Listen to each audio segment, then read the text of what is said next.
In God's kingdom, the most honored are not those who climb over others to rise, but actually those who stoop low to lift others up.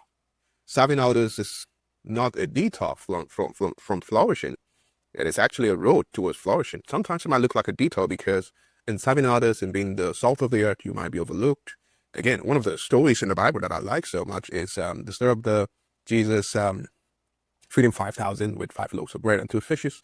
And it's important because we talk about that story, the hero of the story, oh, yes, Jesus, but also the boy who was actually gave his food. But the person that we often forget, the character we often forget in that whole story, is the mother of the young boy that might have made those food or might have provided those foods to the boy. And that's what service is all about. Because of the service of the woman, Christ was able to multiply what the son had.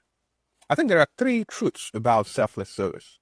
One is the fact that I think that service aligns us with Christ.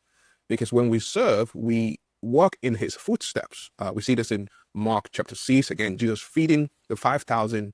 If you notice in that story, he doesn't just preach to them. He kind of actually meets their hunger. He meets their compassion, right? On the other hand, I think that service transforms us from the inside out. The act of giving in itself rewires us. It shapes our character. I've covered this on my psychology of giving video, which I think can be very insightful as we think about how giving, and service are all intertwined. For psychology research by a number of researchers, psychological scientists show that generous people tend to experience more higher sense of well-being and even things like happiness and resilience. The third thing that I want to say is a service helps to build the kingdom culture. Yes.